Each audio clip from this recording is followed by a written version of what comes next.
You know, when I think of the Department of Transportation and Development, I think of it sort of like the CIA of Louisiana, this great big bunker somewhere. Dr. Shawn Wilson is here, DOTD Secretary. Hey, Dr. Shawn, thank you for taking time for us. Good morning, Robert. You always start the day off with a laugh. You know, Shawn... Do you feel like you got hit by a bat, Shawn? There was no laughing yesterday. Gas tax, in fact, it didn't even come up for a vote. But you had to know that was coming. Did you react the way you thought? Was it better? Was it worse? You know, I will tell you, if it was easy, it would have been done already. That's what the old saying goes. We always knew, everyone knew that this would be a heavy lift. And let's face it, if we have not debated this bill in 17 years, I think it's a tremendous accomplishment, or 30 years, I'd rather say. It's a tremendous accomplishment to have gotten it to the point we got it. And even if we didn't win, if the bill didn't pass, it's the right policy. It sets the stage for the debate going forward. And when you look at the 25-plus states that have done this since 2012, two of which have done it this year who had gas taxes older than we did, very few, if any of them, were successful in their first attempt. And I think it's important to realize that this is just something that we're going to have to face now or later. It's kind of like heartburn. Pardon me just a second, but and maybe I'm reading... Or hemorrhoids, maybe? Maybe I'm reading too much between the lines.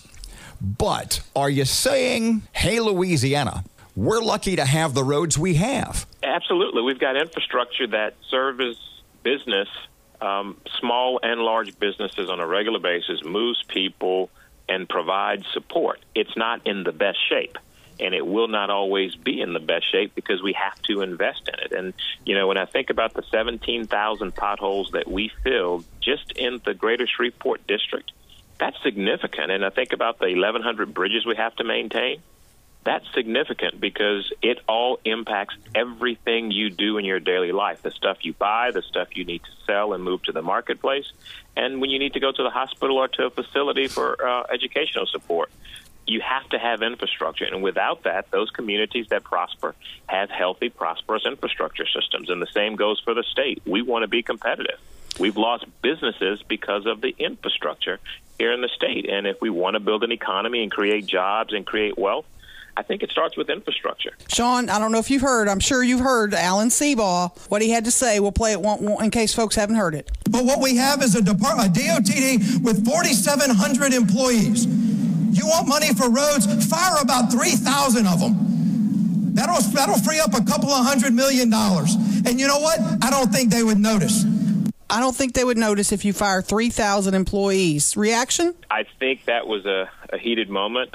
We don't have 47. We've got less than 4,200 people. That's 1,000 less than we had 10 years ago. I also know that the average salary of our employees is less than $42,000. And so if we laid off 3,000 people, about 350 of them in the Shreveport district, there's a lot that wouldn't get done. And when I think about the thousands of signs that get repaired, I think about the 140-plus people that responded in the March flood and the August flood. I don't know that it does get easier. I know it doesn't do the math because there's opportunities for us to privatize, and we do that, but it costs more in the end.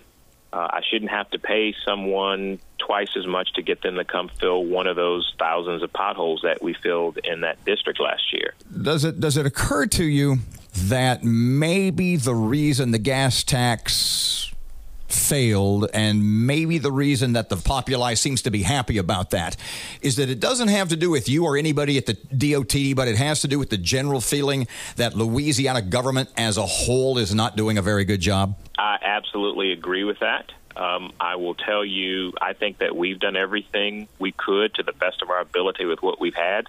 But I go across a history of about 30 years where decisions were made for us and to us that have caused the folks to not necessarily trust us.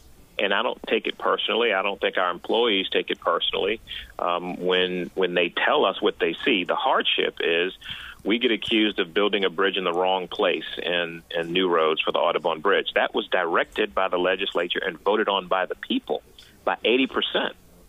I would be castigated if I decided to not build that bridge, or if the department at the time said, no, we're not doing it because it's wrong. We do what the people tell us. We do what the legislature tells us. Our budget gets approved by the legislature and the auditor, their auditor, to make sure we do exactly what we said we would do with the money. And so at some point, we've got to get beneath the surface and look at the details and the fact and the purpose and the causes of which we're dealing with. And I don't doubt that people distrust government. The reality is, when you talk about taxes across the board, none of the taxes that people have talked about for the most part this session impacted transportation except the gas tax. And when you talk about the gas tax, it doesn't do anything for those other issues.